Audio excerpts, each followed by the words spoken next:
పెళ్ళైనా పండగైనా వేడుక ఏదైనా పట్టుచీరల ప్రత్యేక వేదిక వారాహి సిల్క్స్. 146 పరుగులకు లక్నో సూపర్ జైంట్స్ ఆల్అౌట్ అయింది. ఆర్సీబీ విజయ లక్ష్యం 147 పరుగులుగా ఉంది.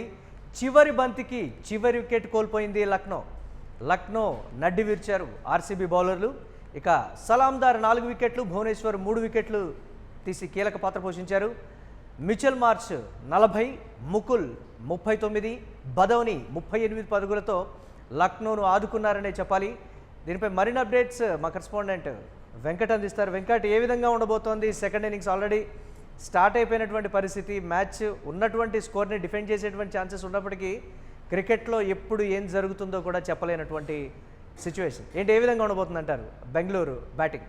ఆర్సీబీ అయితే ఇంకొక 2 వికెట్లు పడతాయి అనుకుంటున్నాను. కానీ వాళ్ళు 15 ఓవర్ల లోపే లక్ష్యాన్ని అయితే ఛేదించేటువంటి అవకాశం అయితే స్పష్టంగా కనపడుతుంది. ముఖ్యంగా అటు విరాట్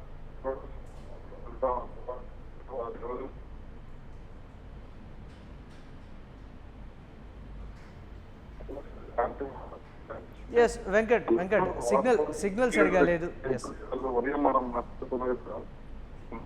వెంకట్, సిగ్నల్ సరిగా లేదు. ఒకసారి చెక్ చేసుకోండి. హలో, మాట్లాడు. హలో, మాట్లాడండి.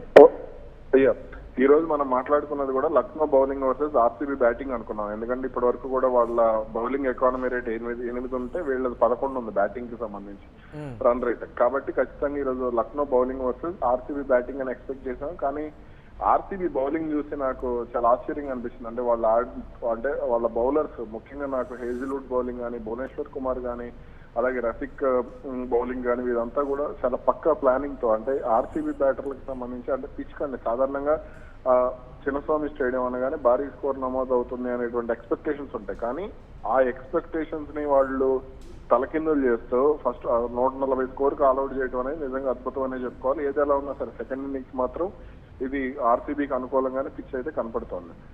అంటే పిచ్ అనూహ్యంగా టర్న్ అయ్యేటువంటి ఛాన్సెస్ ఏమైనా ఉన్నాయా? మ్యాచ్ను మలుపు తిప్పేటువంటి పరిస్థితి లక్నో సూపర్ జైంట్స్ బౌలర్స్ వైపు నుంచి మనం ఎక్స్పెక్ట్ చేయొచ్చు అంటారా? బ్యాటింగ్ లేనప్పుడు ఎంత నేను అది ఎక్స్పెక్ట్ చేసే లోపు షమీ బౌలింగ్ ఇందాక 3 4లు వచ్చినాయి కోహ్లీ నుంచి. కాబట్టి అది ఇంపాసిబుల్ అని అనుకుంటున్నాను. ఇంకా టర్న్ అవ్వదు. షమీ ఒకసారి లూజ్ అయిపోయాడంటే మిగిలిన బౌలర్ల కాన్ఫిడెన్స్ కూడా పోతున్నాం. ఒక ఫిలిప్ సాల్ట్ వికెట్ మాత్రం ప్రిన్స్ యాదవ్ కి కెరీర్ మొత్తం కూడా గుర్తుపెట్టుకునేటువంటి వికెట్ గా చెప్తాను. అతని వీక్నెస్ మీద టార్గెట్ చేస్తూ అతను వేసినటువంటి బౌలింగ్ ఏదైతే ఉందో అది చాలా అద్భుతంగా అనిపించింది. ఇక మిగిలిన అంటే దాదాపు వికెట్ పడకుండానే కొట్టేసేయచ్చు. కానీ ఇంకో 2 వికెట్స్ అయితే ఆర్సీబీకి పడేటువంటి ఛాన్స్ అయితే ఉంది అనేది నా అంచనా. ఇప్పటి వరకు కోహ్లీ ఆడుతున్నటువంటి తీరుతోటి కోహ్లీ ఈజ్ బ్యాక్ అని అనుకోవచ్చు అంటారా? ఇప్పటి వరకు ఉన్న ఖచ్చితంగా అనుకోవచ్చు. ఈ రోజు అయితే కోహ్లీ నుంచి నేను ఒక 60 నుంచి 70 పరుగులు అయితే ఎక్స్పెక్ట్ చేస్తున్నా.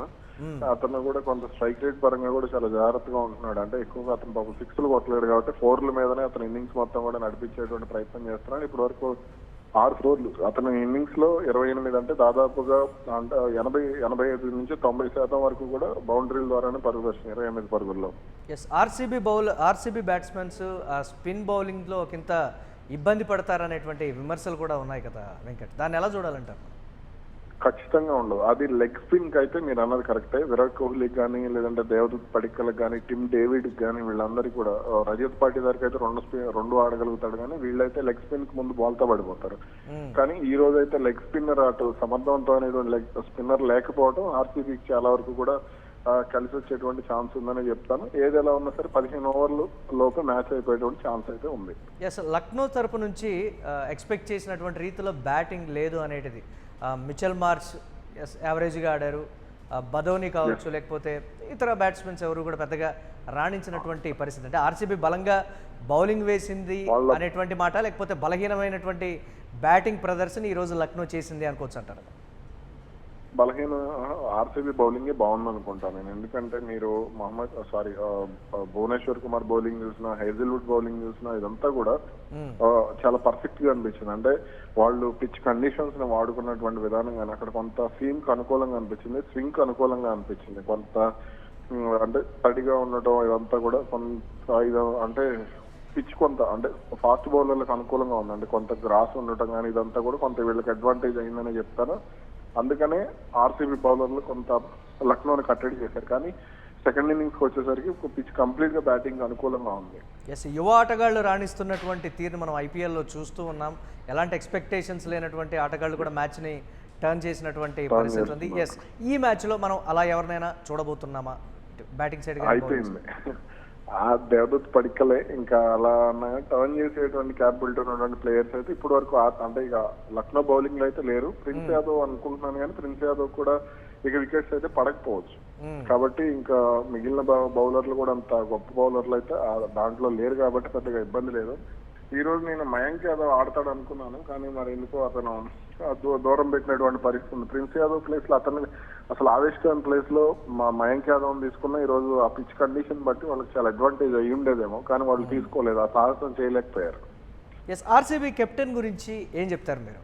ఎస్, ఆర్సీబీ కెప్టెన్ నుంచి ఈ రోజు అంటే అతను బ్యాటింగ్ రాకపోవచ్చు అని అనుకుంటున్నాను నేను, కానీ ఒకవేళ వస్తే మాత్రం అతను మళ్ళీ మొదటి ఇన్నింగ్స్ లో తను సెట్ చేసినటువంటి ఫీల్డింగ్ కావచ్చు, బౌలర్ అది నెక్స్ట్ లెవెల్. ఇంకా ఆ బౌలింగ్ వాడుకున్నటువంటి విధానం కానీ, హెజిల్వుడ్ ను వాడుకున్నటువంటి విధానం కానీ, రసిక్ సలం ని వాడుకున్నటువంటి విధానం కానీ, అదేవిధంగా భువనేశ్వర్ కుమార్ ను వాడుకున్నటువంటి విధానం కానీ, ఇవన్నీ కూడా చాలా అద్భుతంగా అనిపించింది. అంటే ఆ ఓవర్స్ రొటేషన్ చేయటం కానీ, ఆ ఫీల్డింగ్ ప్లేస్మెంట్స్. అంటే నేను మొన్న మధ్య సోషల్ మీడియాలో ఒక మీమ్ చూశాను, అంటే కోహ్లీ కెప్టెన్ గా ఉన్నప్పుడు ఆర్సీబీ బౌలర్లు పిల్లుల్లా ఉండేవాళ్ళు, ఇప్పుడు పులుల్లా మారిపోయారు అని.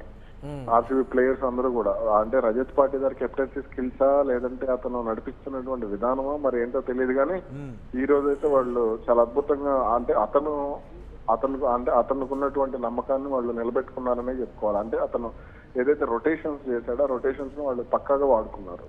Yes, right, thanks for updates Venkat. ఇక 146 పరుగులకు లక్నో సూపర్ జెయింట్స్ అయితే ఆల్అౌట్ అయింది. స్వల్ప టార్గెట్ని ఈజీగా ఛేదిస్తుంది ఆర్సీబీ అని కూడా ఫ్యాన్స్ అయితే చెప్తున్నారు.